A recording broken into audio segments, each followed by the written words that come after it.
What's going on, you guys? This is Madam, and I'm coming back to you again. Today's video is going to be a little bit different. It's going to be more thought-provoking, and I genuinely, off top, would love to hear the opinion of anyone that listens to this video. Also, I may have to break this down into a two-part series. We're going to see how it goes. This article is by NBCnews.com, and it is in the culture and lifestyle section. Okay? It says, R&B singer R. Kelly's defenders are telling vulnerable black women they don't matter. Why attack desperate people instead of the person who allegedly preys on their desperation? All right. The article is by Tonya Russell, and it is in the culture and wellness, and she is a culture and wellness writer. I will have her link to her article in this article in the description. The article starts off by saying, I was lucky enough to be awarded an academic scholarship to college, but it wasn't sufficient enough for my family to cover the entire bill. Feeling stuck, I rented to my hairstylist while getting my hair done for my senior prom. To my surprise, he offered to co-sign a loan for me. The reaction tells us that vulnerable folks don't count, and specifically vulnerable black folks. They must have ulterior motives or have played a role in their abuse. Okay? And continues by saying, I didn't want the help from a stranger, even one like him who had a reputation of being a good guy. But out of other options, I reluctantly allowed him to go ahead. The loan was denied, and I now wonder if that was divine intervention. Soon after he applied for the money, he attempted to kiss me. I made sure never to be alone with him again. Okay? 18-year-old me hadn't connected the dots, but once I understood the offer was conditional, I was fortunate that I could ditch the creepy man in his 30s who did my hair and had a crush on me. However, had I been harmed, would anyone have believed me? Would I have been blamed for bringing the problem on myself? Would my parents have? I found myself asking these questions as I observed the reactions to the start of the testimony in the R. Kelly's trial for S trafficking, racketeering, and related charges this week. Despite decades of allegations of S abuse perpetuated against several minors, many people have taken to social media to claim that another black man is being railroaded by the criminal justice system, and to assist that they'll listen to his music, and to insist that they will listen to his music no matter what. Worse yet, they are blaming his alleged teenage victims and blaming their parents for supposedly giving R. Kelly access to their daughters and sons. Okay? Even though they are surely in the minority, I am disheartened by the black fathers and husbands saying R. Kelly is innocent, who seems not to realize how easy it is for their loved ones to become ensnared in such circumstances. And I am blown away by the many of women who continue to hold signs to show support for him outside of the courthouse.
superstar at his concerts or in his hometown of Chicago were looking for the famed performer as a ticket out of the mundane existence through a music career or other avenue he might provide.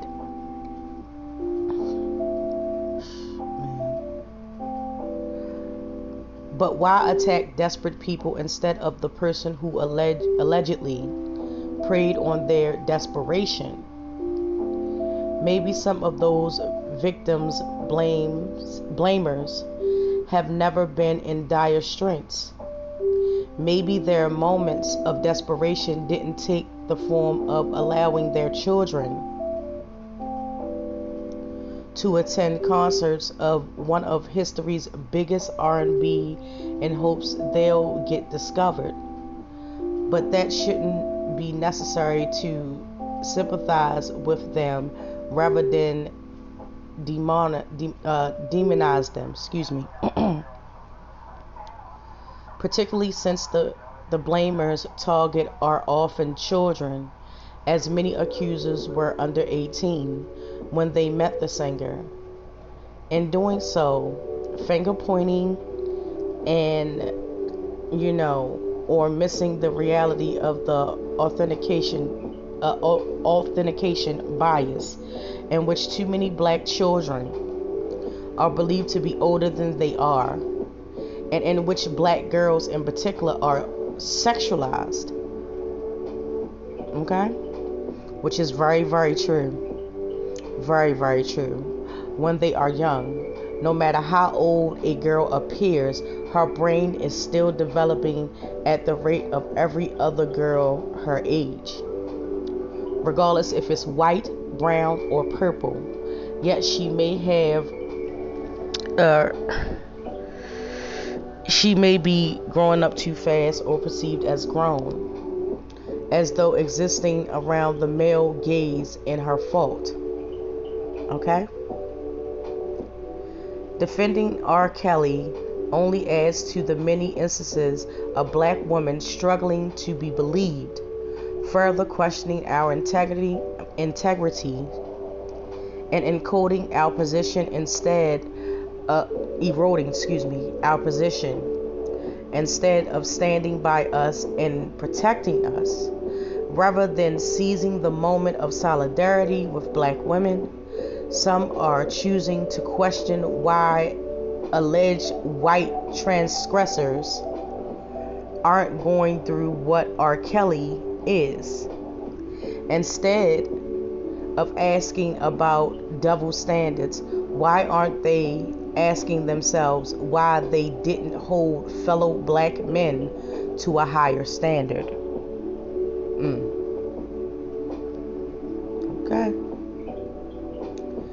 Instead, many don't want to see a black man face justice for his alleged crimes. By convicting R. Kelly would be a win for every black woman and girl who has had pain and trauma minimized and who has been blamed for putting herself in the wrong situation. We don't know how his trial will conclude, but we already have an opportunity and an obligation to examine the way we handle our treatment of victims within the community. Okay? And again, the article is by Tonya Russell. Tonya Russell is a Philadelphia-based freelance journalist who writes about mental health, wellness, and culture. To see more of her work or her cute dog photos, follow her on Twitter and you can go and check that out, and I definitely will have that linked in the description. So, a lot to unpack. I thought I was going to have to do 2 videos, but fortunately I did not. This is solely my opinion of how I feel in terms of this article, I think that it had some very valid points. I also felt that it forces people who allow themselves to think outside of the box. And actually, she actually during this article put into words that I could not even form at the time over my many of videos that I have done about R. Kelly. So many valid points of how all young girls, especially women of color, black girls, are perceived and looked at as older and more mature.